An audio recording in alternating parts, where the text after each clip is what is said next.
Oui, j'ai un bonnet, et non, il ne fait pas moins 10 dans la pièce. C'est tout simplement, encore une fois, un problème capillaire, que je vais régler très prochainement, je vous le promets. Mais là, c'est le Black Friday, il y a plein de trucs à surveiller, etc. Enfin, j'ai pas le temps.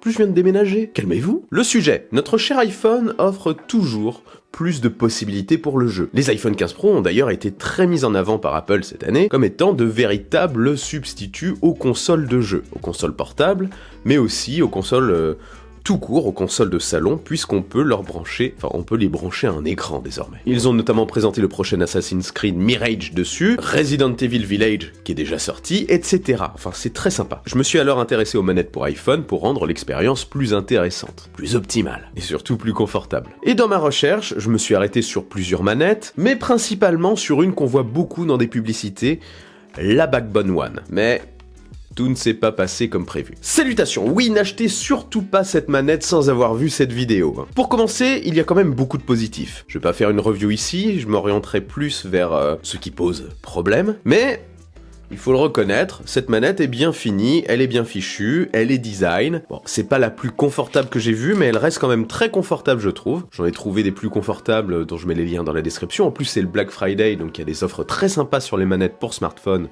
et notamment pour iPhone. Mais en tout cas, celle-ci est très sympa. Les touches sont confortables, elles sont bien placées, l'ensemble est quand même assez compact. À première vue, c'est plutôt cool, l'ensemble est cohérent. Il lui manque, oui, les vibrations et les retours haptiques.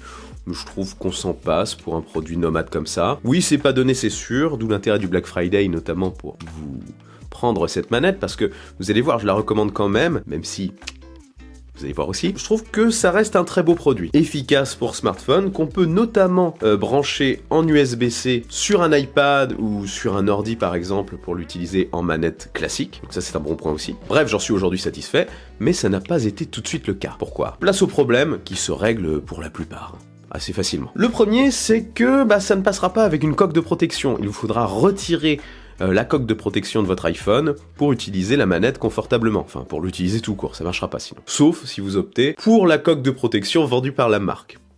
C'est un peu embêtant ça. Mais bon, une coque ça se retire, et une manette ça s'installe. Celui-ci on ne peut donc pas vraiment le régler. Le deuxième souci, on peut le régler. La manette Backbone est disponible en version Lightning et en version USB-C. Les derniers iPhones, si vous n'êtes pas encore au courant, sont tous sortis en USB-C. C'est donc vers la version USB-C que je me suis tourné. Logique.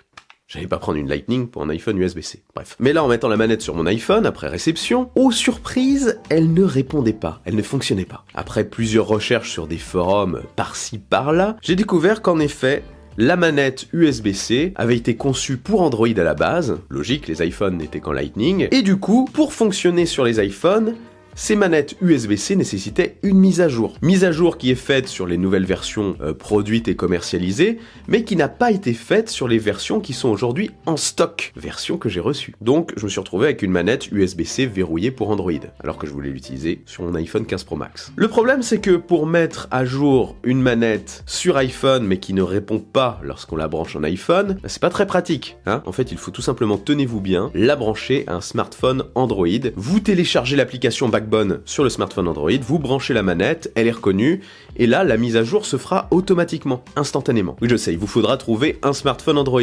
Heureusement, moi j'en ai plein, et je pense que dans votre entourage, il y a bien quelqu'un qui en a un. Donc voilà, je l'ai fait, ça s'est mis à jour tout seul. Après, je l'ai branché, je l'ai mise sur mon iPhone, et aucun souci, là ça fonctionnait. Magique. Ce problème réglé, je me suis dit, mais ça y est, c'est bon. Je vais enfin pouvoir profiter de cette magnifique petite manette sur mon iPhone 15 Pro Max. Que nenni.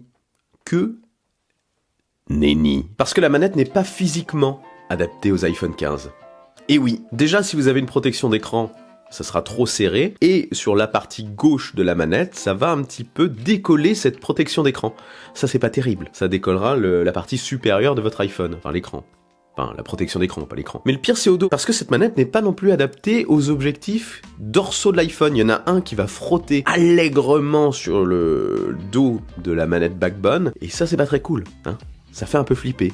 T'as un petit peu peur de rayer tes objectifs. Donc, après avoir vu ça, encore une fois, je me suis mis à chercher une solution. Puis j'ai découvert que Backbone était très au courant de ce problème. Même s'ils vendent la manette comme compatible avec iPhone 15, enfin la génération 15 sur Amazon par exemple, ils sont conscients que ce n'est pas parfaitement adapté, puisqu'ils ont sorti un petit adaptateur. Un petit adaptateur qui notamment est gratuit sur leur site. Il vous faudra payer les frais de livraison. Il y en a pour à peu près, un petit peu plus de 10 €. Si vous commandez la manette avec le petit accessoire en plus, évidemment, ça sera des frais groupés pour la livraison, donc c'est peut-être plus intéressant. Même si, comme je vous le disais, pour le Black Friday, on peut trouver des moins 30% sur la manette. Je mets les liens en dessous encore une fois. Hein. La vidéo n'est pas du tout sponsorisée par Backbone. Je pense que il n'aurait pas trop apprécié ma présentation de base, je pense. Mais voilà, en gros, il existe un adaptateur que j'ai reçu. C'est un petit adaptateur en caoutchouc qui se pose très facilement sur la partie gauche de la manette.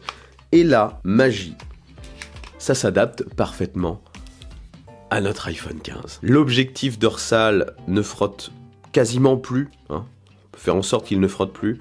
Il touche mais il ne frotte pas, on va dire. Et il n'y a plus de décollement de ma protection d'écran. Problème réglé. L'accessoire est arrivé assez vite, hein, en une semaine à peu près. Il est arrivé dans une toute petite boîte. Est-ce que je laisse cette toute petite boîte? Oui. Regardez la taille de la boîte, j'ai reçu un colis comme ça, quoi. Mais ça fonctionne.